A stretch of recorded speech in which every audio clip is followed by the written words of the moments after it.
Hello. Hey, Xueling, just give me a second. I think I need to hook my camera to this machine.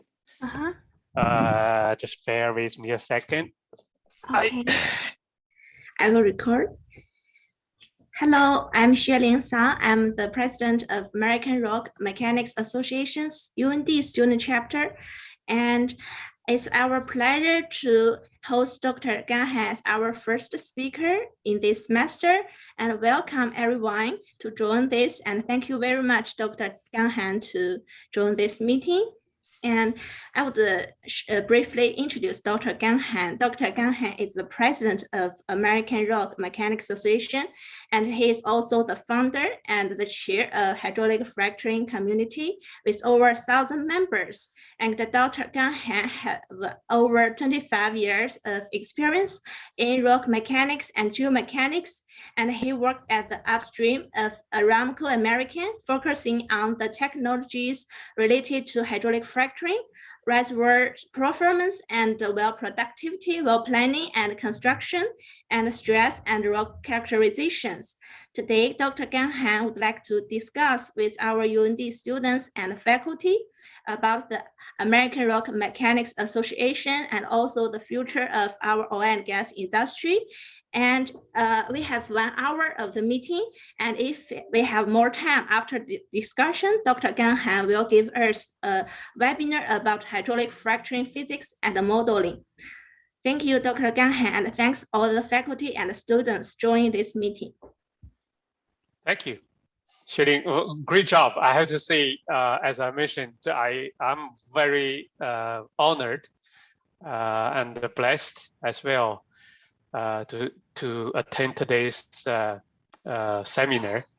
I just feel tremendously blessed to see the young future leaders, students, and like yourself and Nadia and many others in this call. This society has a bright future. That's only becomes possible because of dedicated efforts from the faculties, like Professor Rasuli and Thomas, many others. Tremendous efforts, compliments from me, and on behalf of the American Rock Mechanics Association. So today, like I said, I'm mainly okay. When Xueling sent out an invitation, my first goal, as I mentioned, is to meet and greet, to know student chapter, the leaders, and know the students. So I would appreciate before anything else, the students can briefly introduce themselves, and the faculty as well. And then just tell us what's your name and where you come from, what you are studying. And then I will share what's happening at ARMA, American Rock Mechanics Association, and some of the challenges we are facing with, especially to hear the suggestions from you, faculties and students, of what we can do to address those challenges. Like you said, the students feel free to, especially the officers, feel free to stay a little bit later. If we run out of time, that's fine. I have another, my next meeting won't arrive until probably 30 minutes after this. So I still have a few minutes to chat further.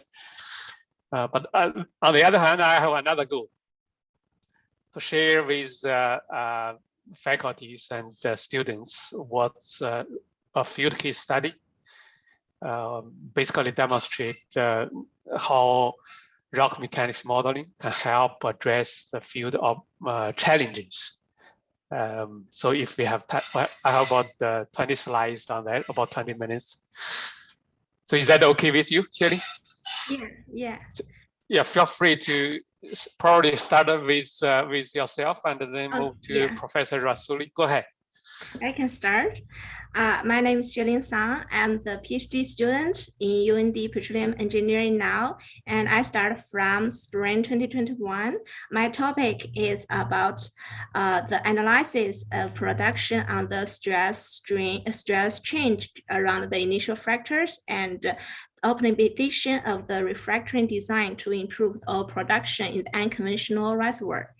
And I'm really interested to the hydraulic fracture communication that you hosted and the hydraulic fracture talks hosted by ARMA during these years. Thank you. Excellent.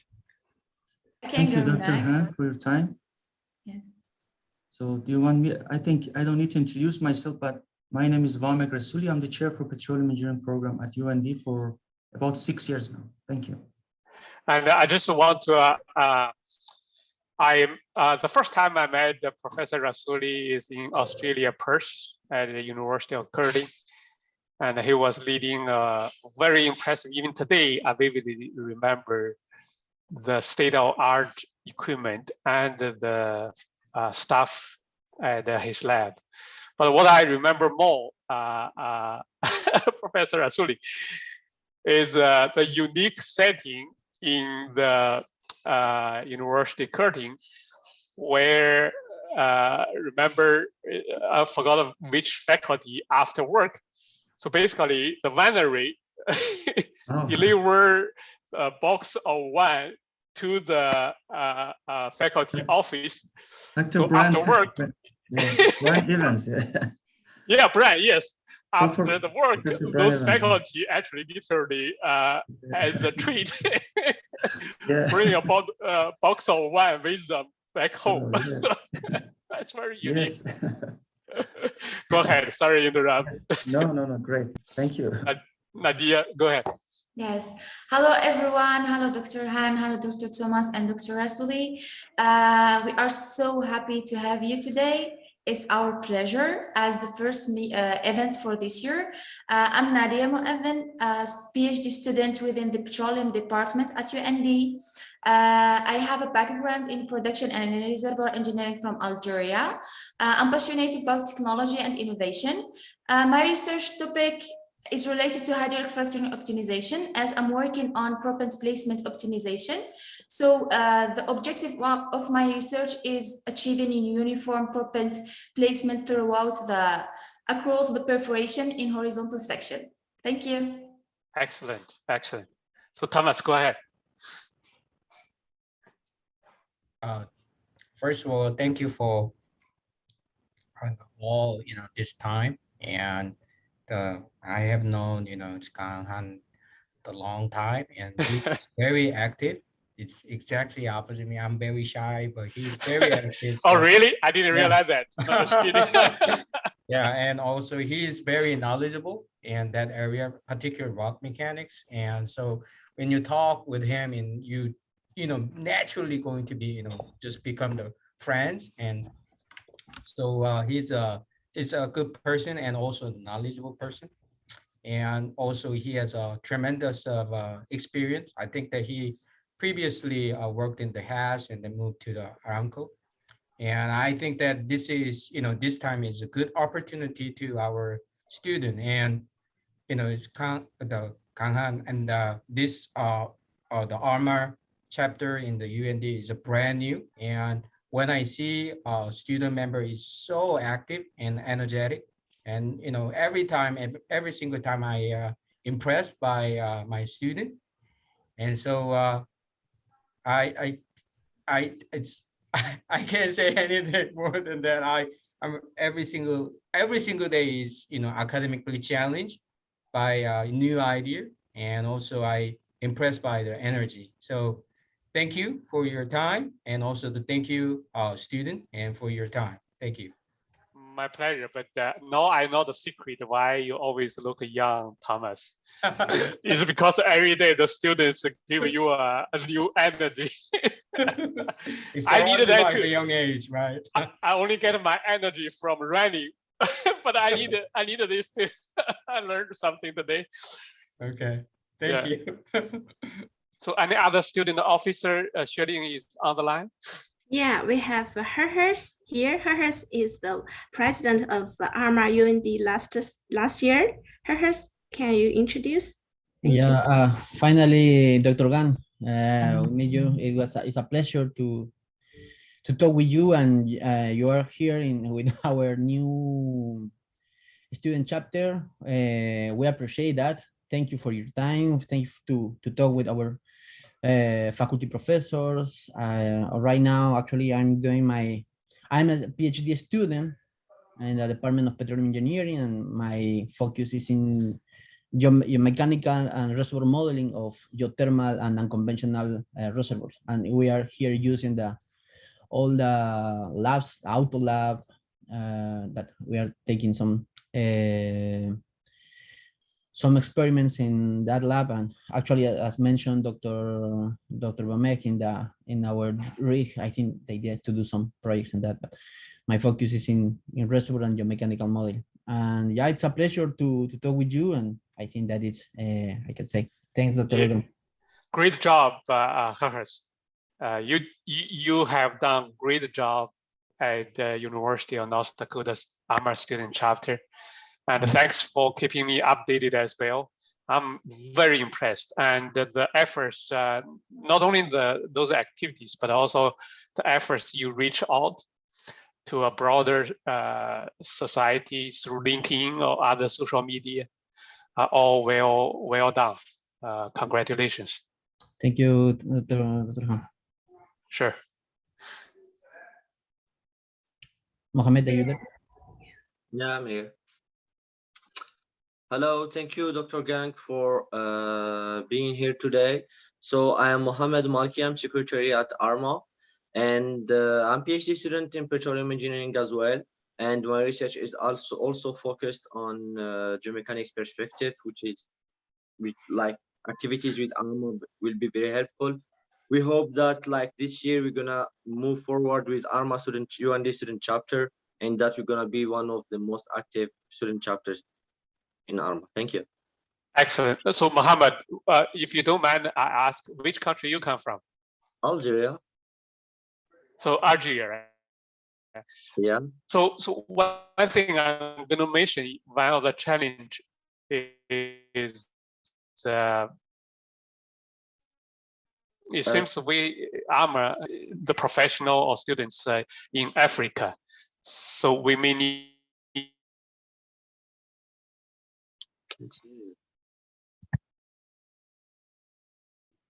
Yeah, we have. Is this problem from my side or from the side of? No, that's okay. It's the connection of Dr. Gang. Okay. I thought it was me.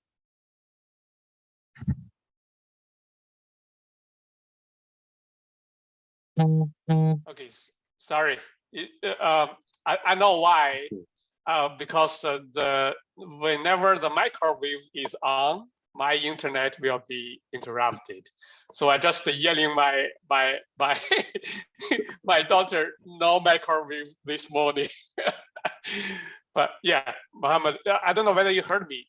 We need help. ARMA need help to reach all the folks from Africa. Okay. And any idea, suggestion, feel free to let me know afterwards. Okay. What are you referring to when you are saying like contact or with Africa? Are you referring to student chapters in universities in Africa? Yeah. Oh, that might be like, yes, we can do something on that. With student chapters, we can like, especially Nadia, I think she had a lot of contacts with the University of Muhammad Bouguera, Petroleum University in Algeria. She can make some contacts. I think we don't have ARMA in. Yes, true. Yeah, there is not. So we can discuss this more after this as a follow up. I'm so glad, Mohammed and Nadia. Yes. I'm so happy to meet both of you, and we will follow up on this after this this session. Thank you. Augusta also said that she can help with Nigeria as well. Yes. Very helpful. Yeah. Look forward. And it's our pleasure that we have Dr. Badrucci and Dr. Lin here too. is our faculty in the petroleum engineering department. Go ahead, Dr. Barrochi, just briefly introduce yourself if you can.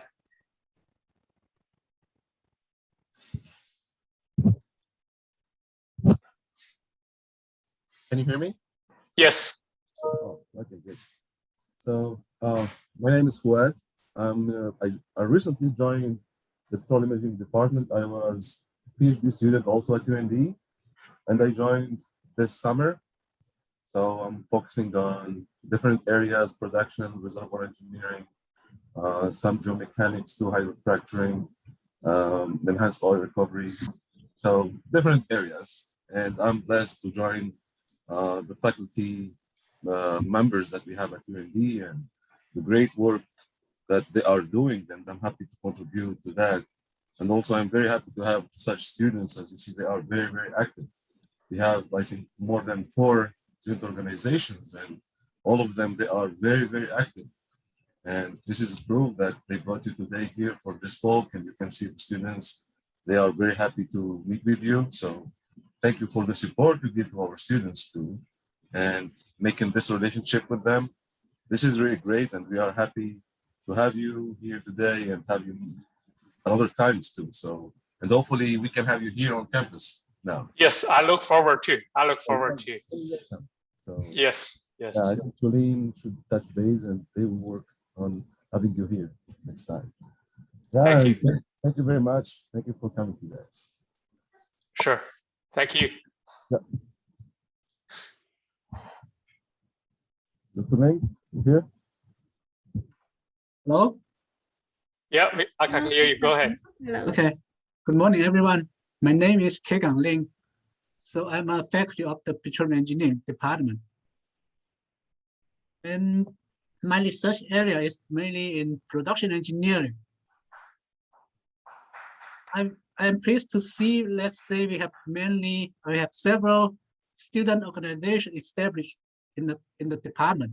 So we have the SPE, we have the ARMA, we have the IADC. And I was surprised because I don't expect ARMA already provide so many activity, including the technical or the outreach or every kind of the activity. So I think it's a very good opportunity to meet with ARMA President, and then we could know more people. So enjoy your time, everyone. Thank you, Dr. Lin. It's our pleasure. Our ARMA University Student Chapter can organize webinars for our students. I think Dr. Gang has the internet problem. Go wave again, maybe. I just want to mention, Shuling and all, I'm moving the next meeting, which is the discussion about the coal mine projects, here to 10:30. Yeah? So you can have the presentation by later and continue until 10:30, yeah? And then join the other meeting. Okay, thank you. Sorry. I think it's my home internet seems not very stable. Yeah. Sorry to interrupt Dr. Lin's introduction. If you may allow me, Xueling, if you're okay with, is there any other faculty we need to introduce before I start? I think you can start, Dr. Gang. Thank you. Okay, all right. So I assume you can see my screen, right? So this is a shared screen. Yes. Okay. So thank you all for coming, and it is my pleasure and honor as well to meet all of you.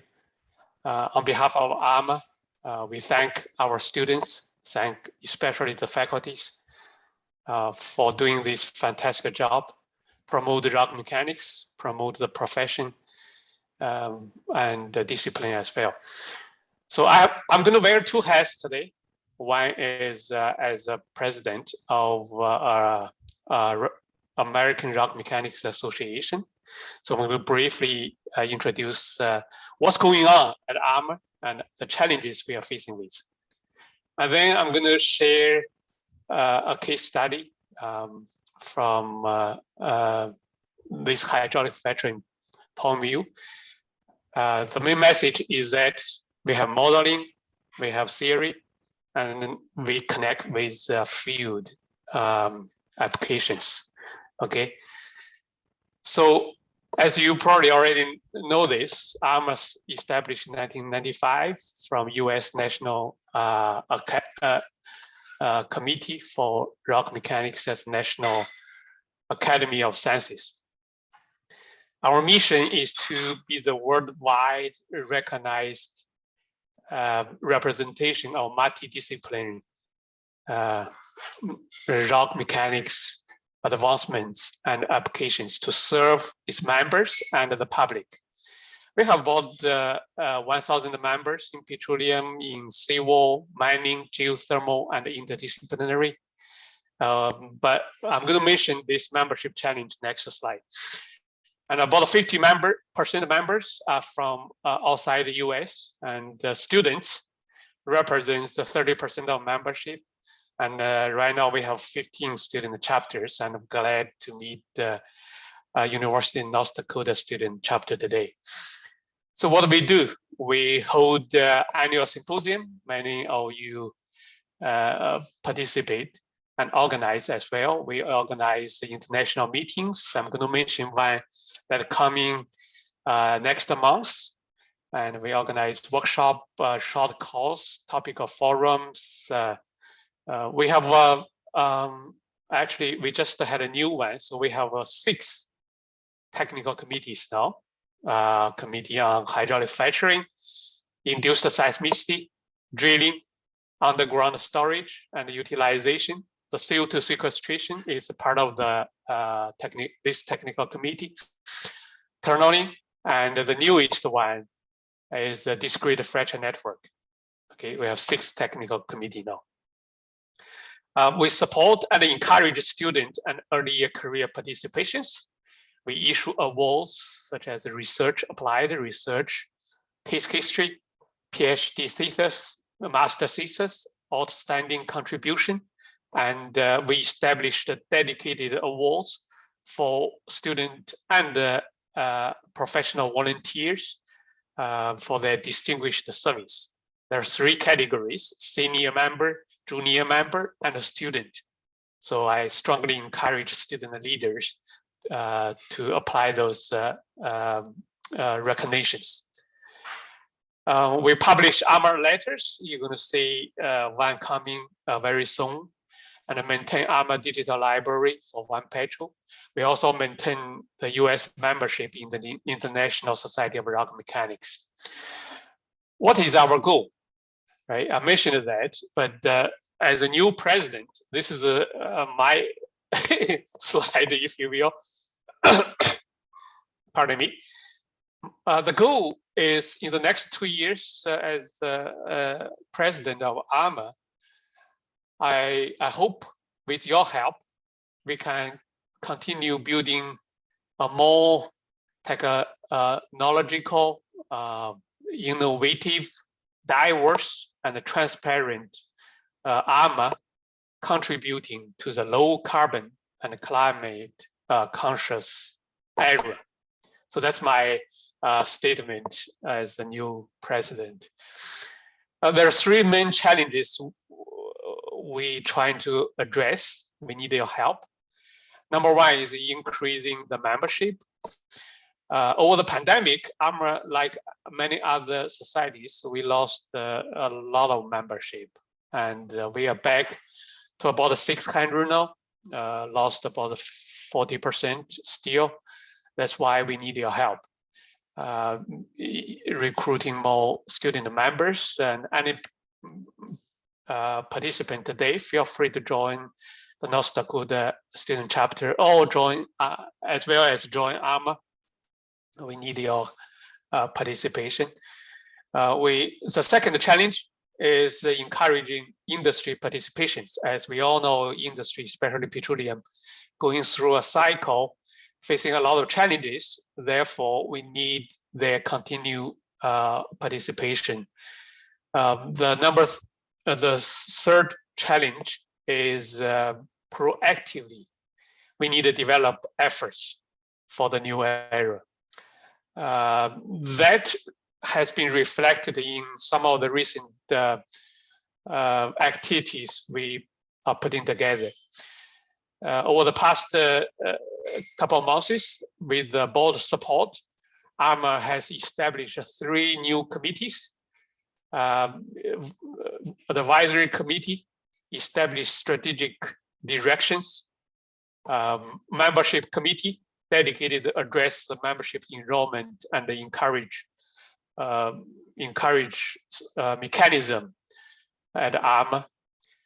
We also established the journal publication, dedicated a committee on that, led by a group of sterling leaders. So that is actually based on the feedback from university, is particularly academians, particularly from university folks. We also established 2 task forces. One is the communication task force led by Richard Schwartz, our new board member, and also a sponsorship task force to recruit potential sponsors for ARMA. I also, with many supporting staff, including Peter Smiley and several board members, kicked off this President Coffee. The first coffee is a virtual seminar. Is actually dedicated to students. The second one was with future leaders. The third one last time is with technical committees. The one that coming next week is with ARMA fellows. So every 2 weeks, we're going to have a specific topic with a specific group, and all of you are invited to. So I mentioned we are organizing many workshops and symposia, and one of them is an International Geomechanics Symposium. I know some of the faculty and students from University of North Dakota are participating as well. We thank them being author, being organizer for this important meeting. The meeting has been co-hosted by 5 societies, including ARMA, DGS, SEG, and has been endorsed by AEPG and SPWLA. One thing is in this to training for future, which means that we have Professor Herbert Einstein from MIT talking about the geothermal. We have Professor Mark Zobeck from Stanford going to teach CO2 sequestration, and Professor John McLennan from University of Utah will teach the smart drilling. So the 3 ARMA fellows are making great efforts for contributing to this low carbon, climate conscious new era. So there are many statistics you can see. We have more than 100 technical talks, 50 companies from 20 countries going to be there, a great network working opportunity. Students, we actually have dedicated sponsorship for student participation.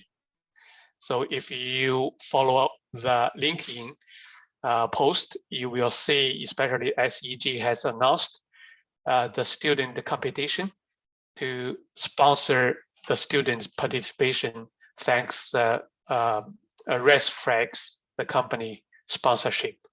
Okay, so that's pretty much for ARMA. I think the next I would like sharing, if it's okay with you, I would like to share this. Yeah, thank you, Dr. Han. That was great introduction about ARMA and technical talk. Yeah. One moment. Okay. Okay. let's see if this one, I don't know what happened, but it looks like. I think the share screen was dropped. Yeah. Okay.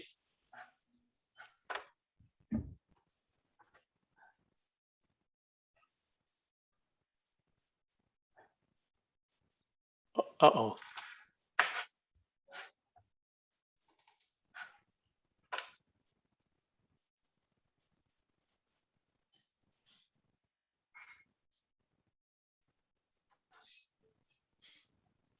Shilin. Yes. If I'm going to forward this presentation to you, and can you? I can share screen, and you can control my screen, I think. Yes. Can you read me your email, please? Okay, it is xueling dot song, yeah, at und.edu. Okay, that's correct. Okay. Apologize for this hiccup. I am not sure what's happening, but it seems I have difficulty to share this presentation. So Shilin will port this from your computer, then I can talk through, if that's okay with you. Okay, yeah, I got it. I'm going to stop sharing, and then you can take over. Okay, one moment, please. So while sharing part of the presentation, as I mentioned, as you can see, the challenges we are facing with, the efforts we are doing from ARMA board and from many committees and task forces, we need a lot of help. We need your help too, especially students. Okay, and the next year, the annual symposium will be held in Santa Fe. So they need a lot of volunteers. You are most welcome to volunteer and contribute. Okay, I look forward to see many of you in Santa Fe. Hopefully, finger crossed.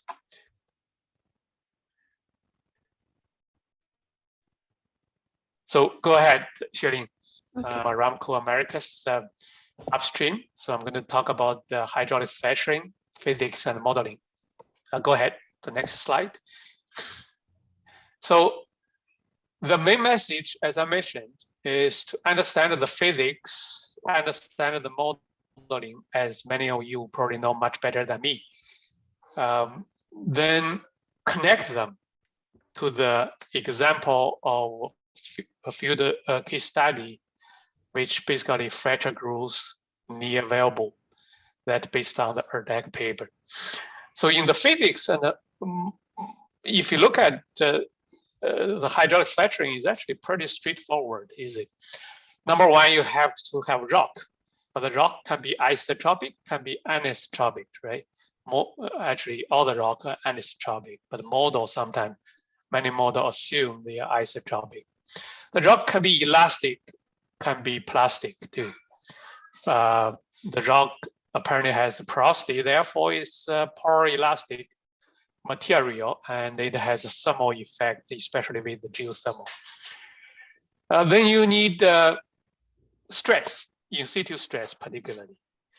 This stress can be stress barrier, contain the fracture. Then as far as rock concerned, there are always going to be natural fractures.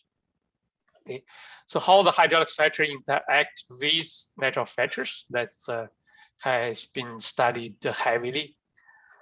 Then you need a fluid. You need a fluid to pump and break the rock. So this is the complex fluid system that people use in many different applications, including slick water and gel, for instance. Recently, tremendous efforts have been focused on the interference of multi-fractures in the same well, single well, interference from multi-wells on the same pad, interference of parent-child whales at a different time of development. So next slide, go ahead, Shirley.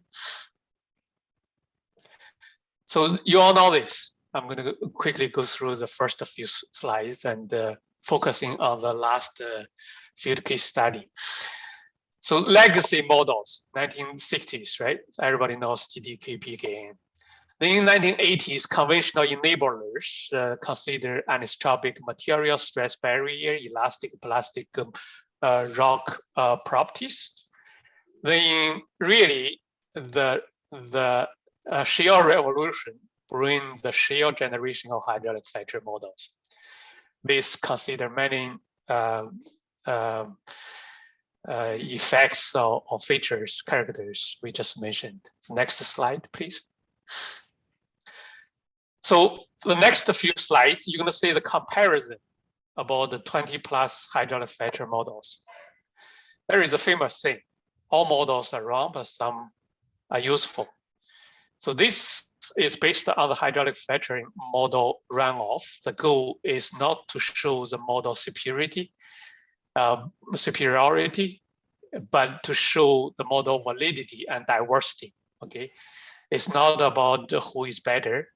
It's about who can capture the physics involved. Go ahead, next.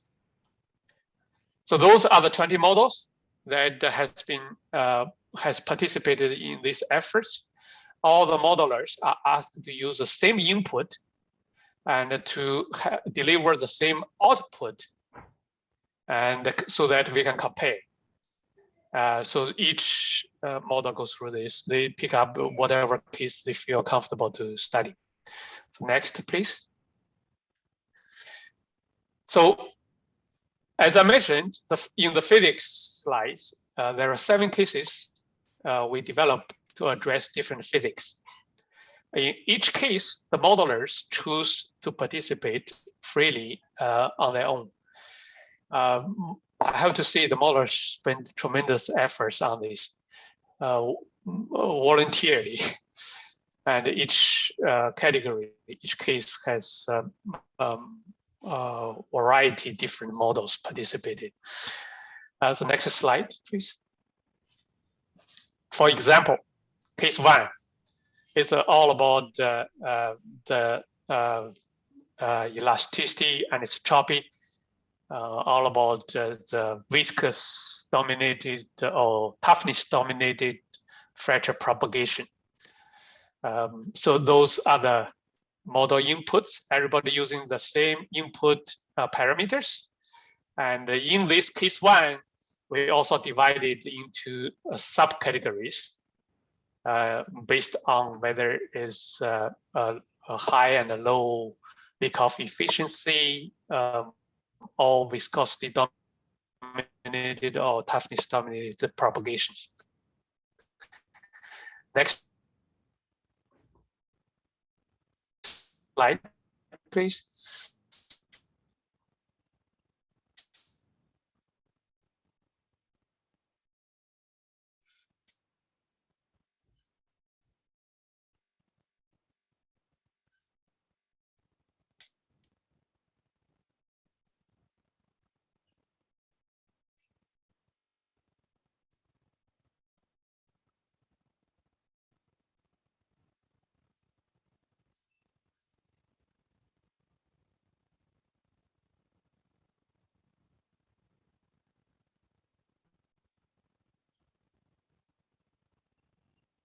Let's wait for a few moments. With Dr. Hans, our internet come back. Sorry for the inconvenience.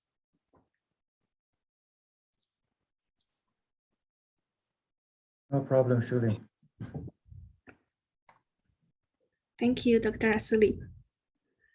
No problem. So we expected 3 times more students or people here today. I think So, this topic is for SP, they come more, you know why? they have drinks. Drink, cookies, so you need to, your excuse, this is because it's online, you can't do that, yeah? Hello, Dr. I think some my kids must play a game with me.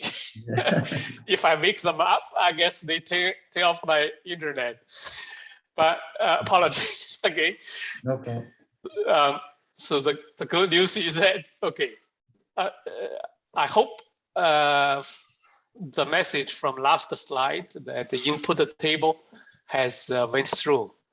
Xueling, did you guys hear that slide? Oh, This one, case one. Yeah, we have okay. We have listened, and we will go to these figures, I think. Yes.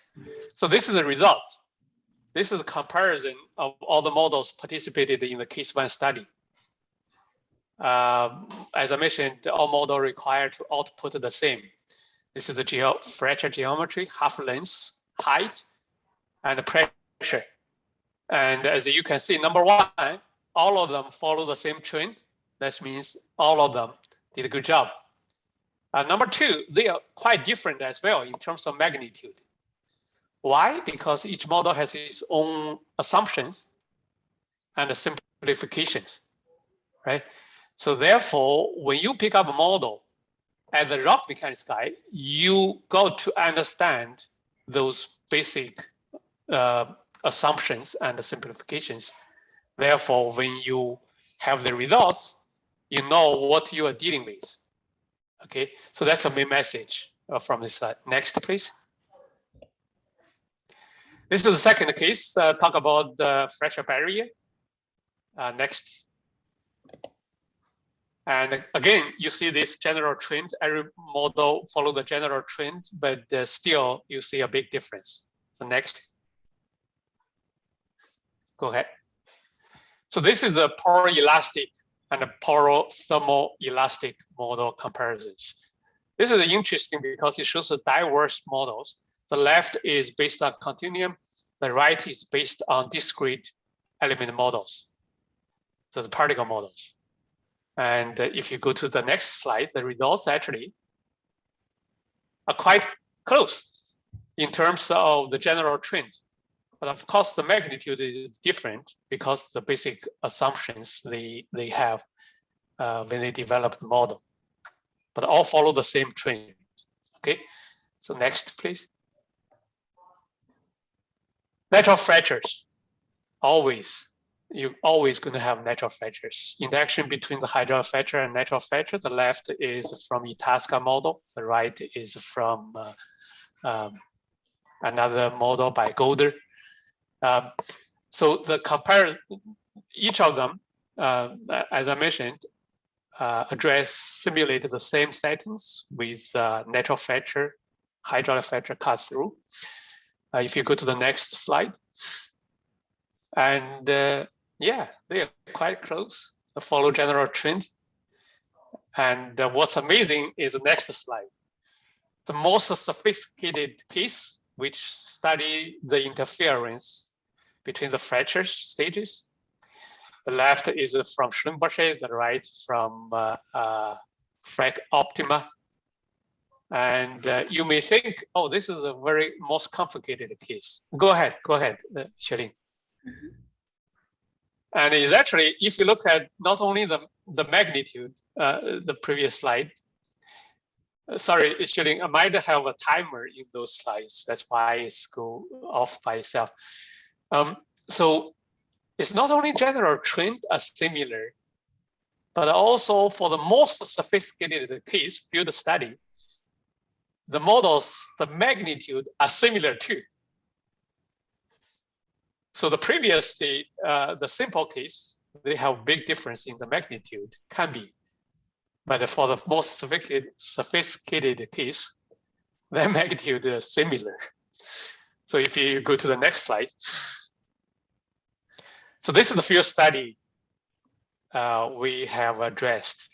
The problem we are facing with is a breakdown formation. We couldn't break down the formation. Then the idea is that let's take a look at the perforations, different perforations, whether we can facilitate the breakdown. So we look at many different cases, including the base case, including dense perforation. This is 6 shots per foot. Then the we look at a sparse. Sparse means one shot per foot. Then we look at the oriented perforation, only perforate upward. Then we look at a single deep and a single shallow perforations. Okay, different perforation designs. So we pick up, go ahead, next slide. This is the result. This is what a fracture look like after simulation. Okay, and in each of the case, for instance, the base case, the fracture look like this. It's not purely planary. It actually has a twist feature in it, and it's not disconnected either. And when you have dense 12 shot per foot, you're not creating 12 fractures. You only create 2 fractures. All the rest are linked together through the longitudinal fracture. That's very interesting too. When you have oriented only perforation upward, what's happened is that the fracture stopped propagating upward after a certain distance, and then goes around the valve, develop this circular shape, symmetric shape, before it continue going outward, as if the mother of nature telling the fracture that you have to be symmetric first before you can go further away, grow further away. This has a significant consequence of the pressure required for fracture to propagate. Then if you go to the next slide. This is if you click the left, Xueling, yeah. This is one of the cases I mentioned, the 12 shots per foot. And if you can replay it, that will be even better. That's a challenge. Okay. Let's replay it now. Yeah. As you can see, right, 12 shots per foot, only 2 fractures, and one of them become dominant. The other has been suppressed, has been constrained because stress shadowing effect. If you go click next. Okay. Yeah, and compared to the base case, the fracture from 12 shots per foot is quite different, dramatically different. Therefore, the pressure drawdown, the pressure required to overcome near available complexity will be different too. If you go to the next slide. The y-axis is the pressure breakdown pressure. Okay, the changes for different case studies. The x-axis are the 6 case. As you can see, the best case is when you have single deep penetration perforation, which lowered 300 psi of breakdown pressure. This perforation design works best. However, if only perforate oriented upward, as I mentioned earlier, you need almost 900 psi extra because that is geometry, symmetric geometry development in the early stage. So that's the difference perforation design can make to the breakdown pressure. If you go to the next slide. So why, this is just an example to show the stress, why rock mechanics, right? Why geomechanics is fundamental is because this stress effect, when you have 2 fractures, the left is actually 2 perforations, and then you have stress interference, therefore you develop stress stimulated volume, which in light color, yeah. Very good, Xueling. And then if you move pointer to the right, this time you only have 1 perforation deep. You have 2 perforation, and then in this case, that 1 fracture didn't propagate far before being killed by the neighbors. Okay, if you click next. Oh. Yeah. Okay. This is when you have 1 perforation. And this time, as you may notice, the light colored stress stimulated volume seems to become bigger, even though with one perforation. If you go back to the previous slides, the Xialing, yeah, this is smaller, same scale, okay? If you click next, it's become bigger. So you perforate less, you stimulate it more. Isn't that interesting? And as a matter of fact, in the field, as you may notice, a lot of our perforation design, cluster design, move to more clusters, less perforation. That has everything to do with this stress, this stimulated stress zone. Go ahead to the next. Yeah, that's my case study. As I mentioned, you have a lot of models, you have physics, you understand the physics, more importantly, understand the assumption and the simplification of those models. Then you connect them with pick up the most applicable model for your case study. The case study we did, is using a particular model to address near available phenomena. It's not for far-field phenomena. This is always my most favorite slide. Before working in the oil and gas industry, I was working with JPL as a contractor for this so-called Martian deep drilling projects. So as a result of that project, we published this book. Has everything to do with rock mechanics, okay? So the message is that, hey, if we can address this challenge, we can address any challenge, okay? We can address any challenge. So if you have any question or suggestion, feel free to reach out to me. My email is on this slide. But that's all for today. I apologize for the technical hiccup, mainly from my side. And thanks you all for your patience and for attending. Thank you, Dr. Han. That was a great case study. We have a number of students working on hydraulic fracturing simulation, and we are using mostly the X-Site software from Itasca. And Branko and his colleagues are, the co-advisors for a number of students here. So they've done lots of great work in terms of perforated fracking, open hole, and many other cases. So I want to see if there are any questions from our students who work on fracking, especially using the simulation. Yeah. Actually, I have a question after. Thank you, Dr. Han, for the great case study. I was wondering which kind of software you are using for your perforation modeling design. Yes, at that time, the X-Site, when we did the bench study, at that time, X-Site wasn't commercially available yet. It's still in the BP's house. But the software we are using for this one is actually from Rockfield.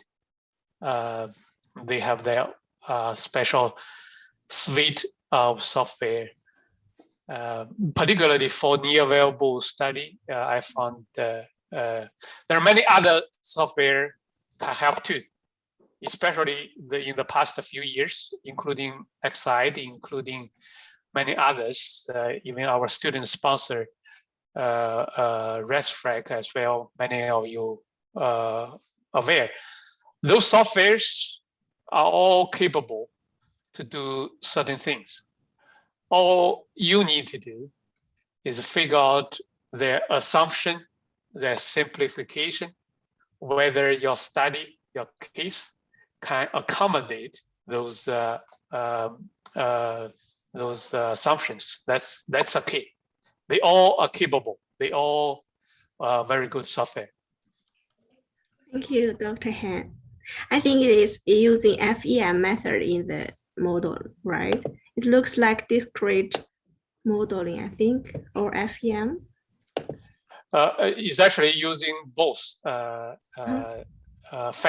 They call FEDM. Yeah, FEM. Yeah. So yes. You can look up details. I can send you more details after this this session. Thank you. Our students feel free to ask Dr. Han questions, not only hydraulic fracturing. If you have questions on your research, you may ask too. Yeah, all the challenges you already see, right? The students, I pose a question particular to you, because some students in the present coffee asked me, can ARMA establish scholarship? So what do you think? For the scholarship will be for the students or for the student organization? For the students, for the student organization. Actually, that's fantastic question. We do not have an award. We have a service award for student leaders, especially the officers and the student organizers, contributors to ARMA. It's called Distinguished Service Award. But we don't have award for service award for student chapters, but we do have, like this year, we have two student award for student chapters. Number one is through the design competition, student design competition. About 35, more than 35 global university participated, and 3 non-US schools from India, from Peru, from Canada, win the top 3 prize. Then we have student research competition for graduate students. Texas A&M this year was a winner. I certainly look forward next year you guys can take over and organize and participate and win the prize too. How about that? Yeah, we will attend next year. I see Nadia. What's your thought or comment? Do you think students need a scholarship from ARMA? Yes, I do think. Also, I would like to talk more about the points of the fees when students apply for or submit a paper for ARMA. If they need to be a member of ARMA, or if you are a member of ARMA, is there any discount of benefits of while submitting your paper? Very good question. If you're talking about a symposium, yes, then that is open to any people. But normally, the symposium is for members. As a matter of fact, the membership renewal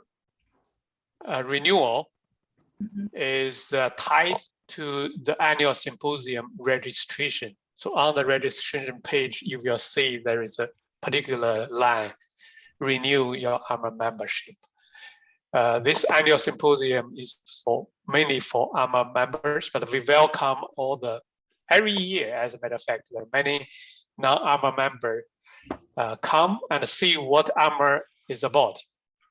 And afterwards, many of them decide to join this very dynamic, very energetic, very technical group.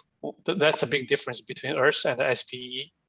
SPE is more application industry, and ARMA has been traditionally strong in technical. We are famous for technical. However, right now we are doing this journal. We established dedicated committee on strategic committee on journal publication, led by Herbert Wang from University of Wisconsin, our board member. And his team's goal is look at whether ARMA should establish its own journal or continue doing what we are doing right now, is basically partnering with the Rock Mechanics Rock Engineering Journal for a special issue after the symposium. But the main complaint I get is we only have very limited, about 10 something paper from a symposium can get into that special issue. While at the symposium, this year we have 600 papers. That's great. So you only have 10 goes into the journal. That's why we established this journal committee to look at this possibility. More is coming. We'll keep you updated on this as well. Thank you so much, Dr. Han. Sure. Dr. Han, I have a question. It is related, as you said, that what is the how to model hydraulic fracturing. In this case, what do you think, or what is the state of the art to develop model EGS project, enhanced geothermal project? What do you think about that?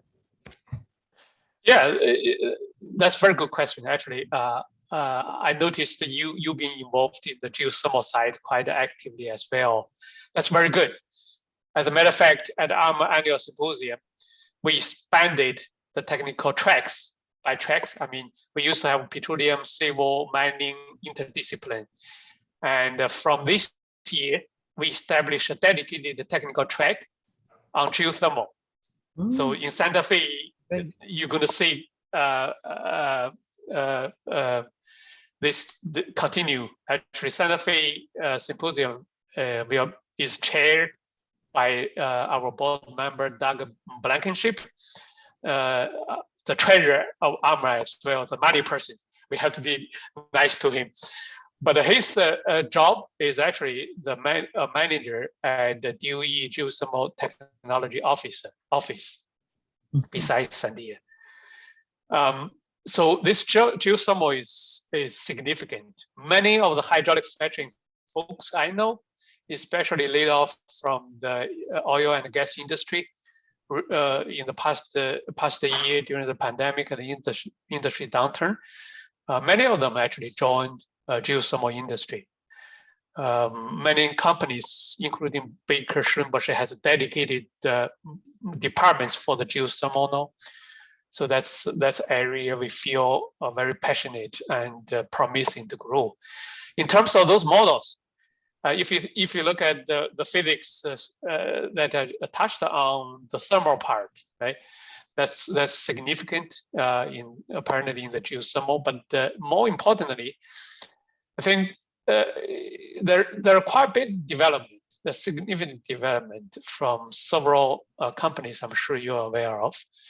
But to me, from my understanding, probably they are already doing this, but from my understanding, what are the biggest challenge in the geothermal, especially enhanced geothermal system? To me, is this potential short circuiting, if you between the injector and the producers that reduce the efficiency. The efficiency is a key for EGS and the geothermal in general.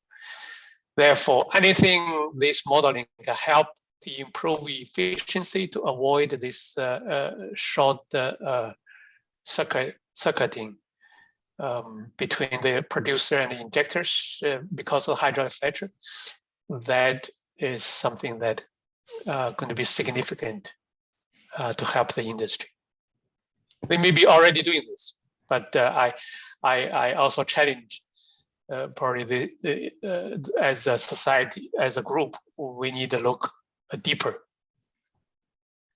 Dr. Bing, I actually do have just a question. Sure. Regarding okay, so because like here in the Williston Basin, like North Dakota is very they are very advanced in the hydraulic fracturing and geomechanics, etc. And because UND has like almost 80 PhD students, so we are very active and we are publishing a lot of papers, and like we are more likely to publish a lot of papers in ARMA as well. Do you think is it like that it's possible to have some funding for some lab facilities for our publications, or like, you know, we already have a lot of facilities here, like the Dracula lab, etc. But like sometimes we may need some other like facilities to run our experiments, etc. We can have like some let's say sponsorship from ARMA as we are publishing always in ARMA? And that's the first one. And the second one, you know, like next in October, we're gonna have like the IC banquet, one of the event that has been sponsored by FPA.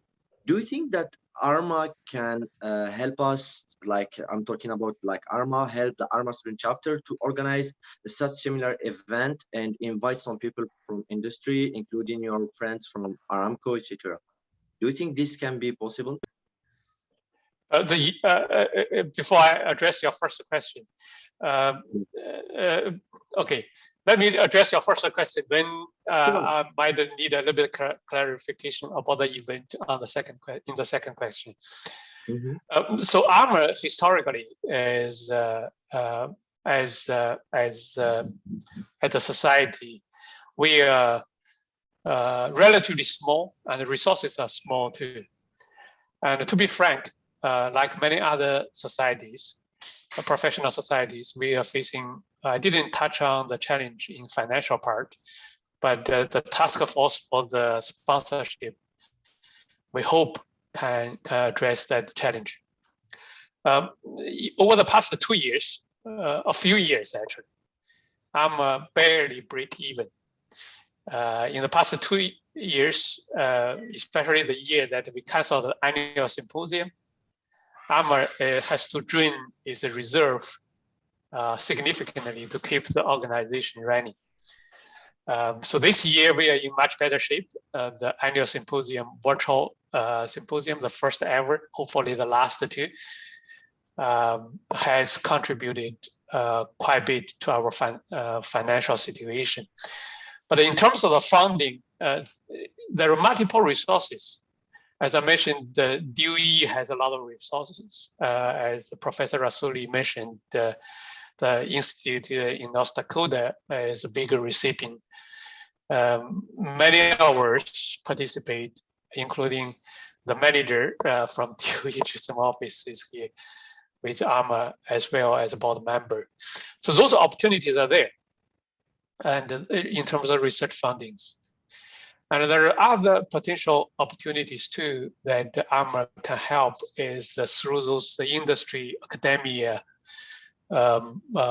partnership, if you will facilitate this partnership. How to do it is through dedicated forum, dedicated workshop session that have ARMA can help bring both sides from academia and the industry. If you look at the International Geomechanics Symposium, is very heavy in the industry. As a matter of fact, we have about 16 operators and 14 service company, about 30 industry folks company participating in this, along with about 20 universities. This platform provides that the opportunity to talk to each other. As a matter of fact, because of the last few years success, there was a suggestion. I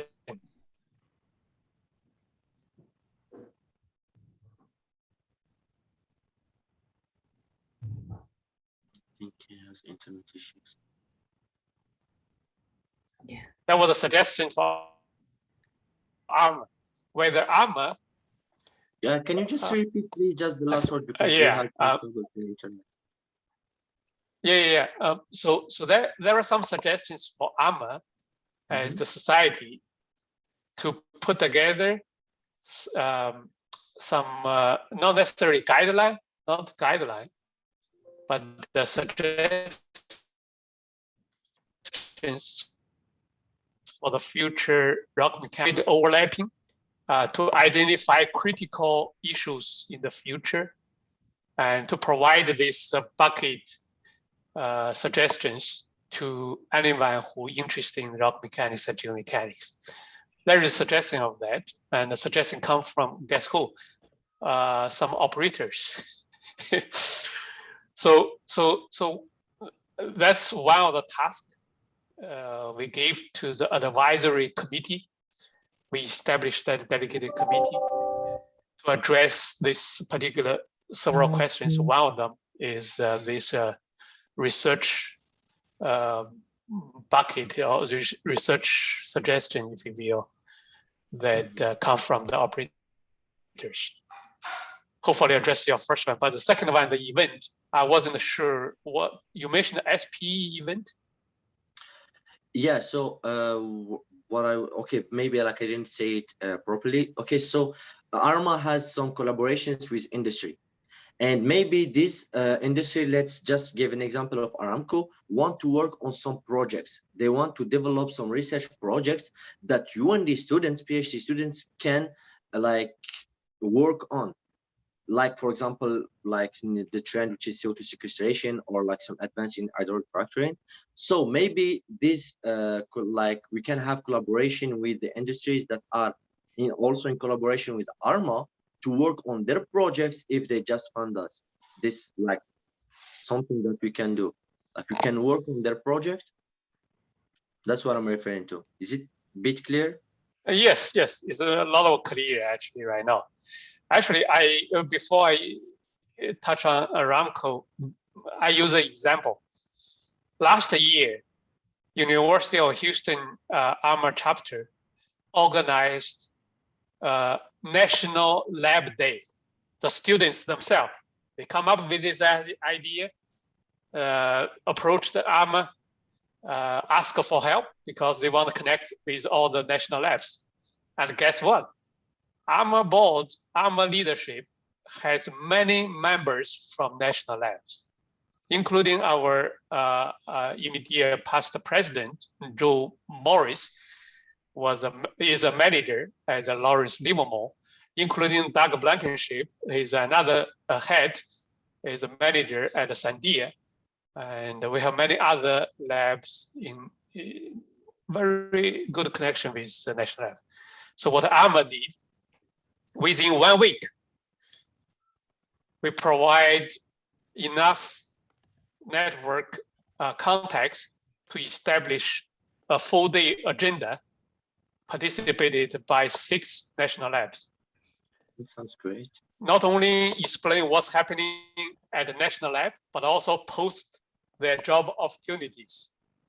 As an example, the former president at Texas A&M ARMA student chapter is working at one of the national lab, Lawrence Berkeley National Lab, right now, after graduate this year. And there is some others as well. So to answer your question, any suggestion, idea from student chapters, we will help.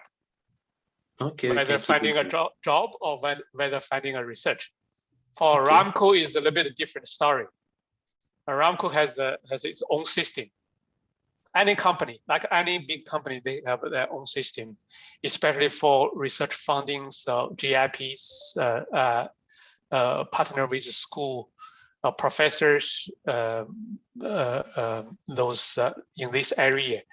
I can certainly get in touch with Professor Rasuli. As a matter of fact, before the meeting start, we are chat a little bit on this already. I will follow up with him and see how we can collaborate to know each other better and then see potential opportunities. So Dr. Han, let me give you a quick background. Here we have a little bit of different setup than other petroleum engineering programs. We probably have about 10 to 15 PhD students who have been already in the industry for 20 years. Some of them are big managers, who work on different technical areas in big companies. We have from ConocoPhillips, from Schlumberger, and different companies. So these people, when they joined the program, they have helped us to work on big projects with the industry. So with their knowledge, with their sort of background, we could bring some project to support the students and support the program. The other thing we have here is the big industry advisory council. We have about 30 companies in our board, and we meet with them every semester. So they are coming here on October 21st and 22nd, and we have a meeting with them. We have an IEC banquet. Industry Advisory Council is IEC, we call it. That was Mohammed was referring to. Oh, so, okay. Sorry, I thought the IEC is talking about the SPE. Okay. No. Okay. So they shouldn't expect that the acronym we use here. So the IEC is Industry Advisory Council for us. We have big companies here. They will be here, about 30 of them, on October 21st. So they attend the opening ceremony of the drilling lab that we have, drilling and completion lab. We call it Dakota, Drilling and Completion Lab. Yeah, that's the name we use. It has gained a big name here. So, and then we have our regular meeting with them. And over evening time, we have a banquet. All the students come and have dinner with the industry members. There would be a talk by one of them. They talk usually about their business, their career path, and some technical talk.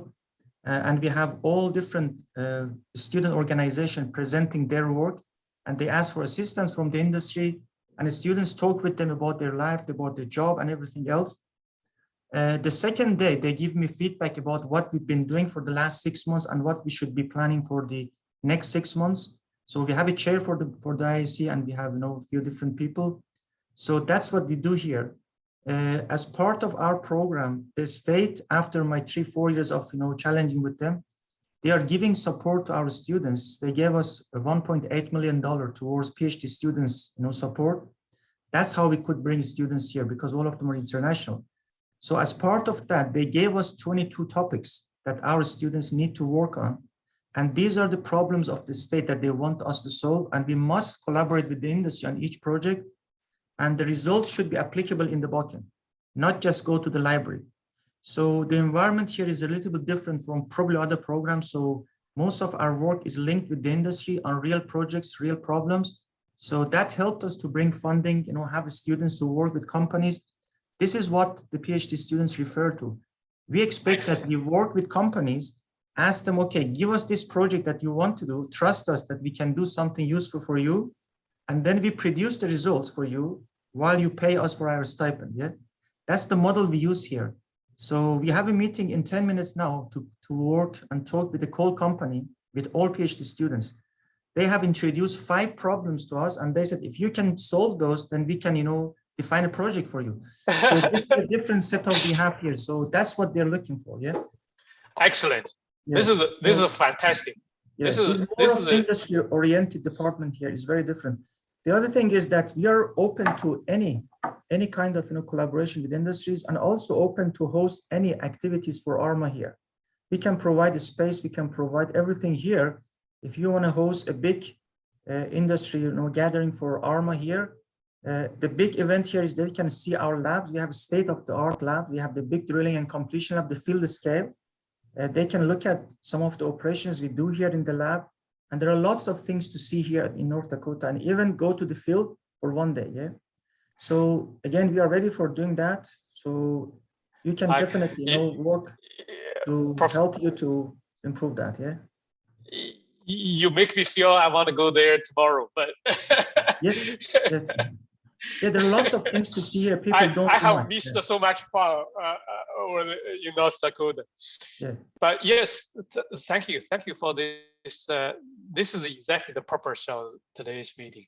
Yeah. Is to understand what's happening, and to connect with ARMA, with my company Aramco as well. Yeah.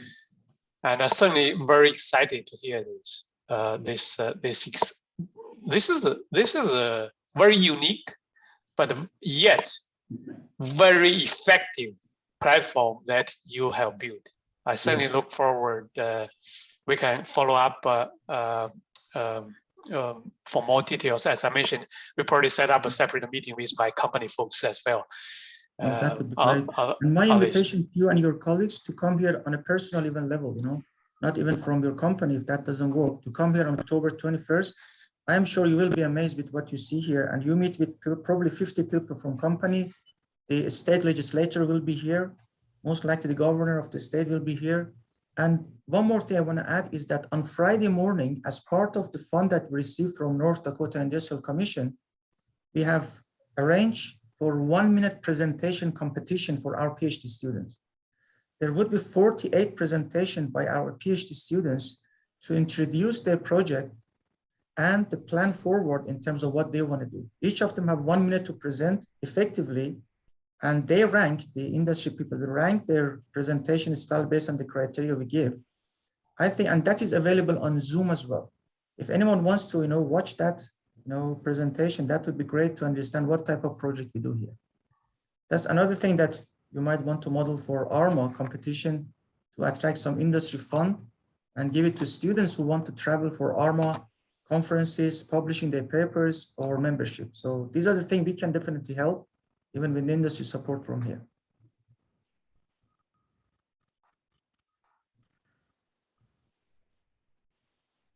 I don't know if Dr. Han, you still hear me or not, or the connection lost again. I think it's internet issues. Yeah. Okay, you need to repeat that again for him because Yeah, I will tell him that. we need to Thank go to you, the next Dr. meeting. Asuli. So Leave to a next meeting.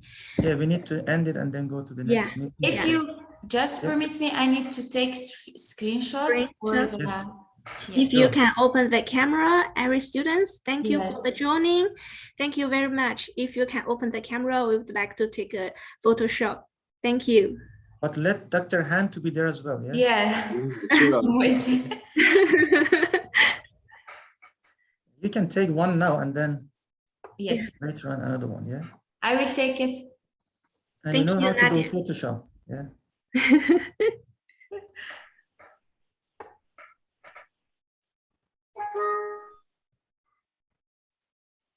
I think Dr. Han also have a meeting at 10:30 as he mentioned. Yeah, Yeah, yeah, I think okay, it's fine. I will contact him by email. okay. Mhm. So send our thanks to him again and Mhm. the apology that we left. We know that he has meeting and we have meetings, so I'm hoping to see you all in the next meeting, yeah? Yeah, That I'm gonna just join now and give you some good, ideas about the projects we wanna do, yeah? yeah. Thank you, Dr. Asuli. No problem. Thank you, everyone. Thank you, everyone. Thank See you, soon in the everyone. next Zoom. Thank you, bye-bye. Thank you for attending. Thank you. No problem. I will wait for a few moments. Yes. If Dr. Han would come, and I will send him email now. Because I need to take the screenshot where. We can include here him then. I have to Great. some. We just showing. Yeah, we can stop the recording. Okay, I will stop it.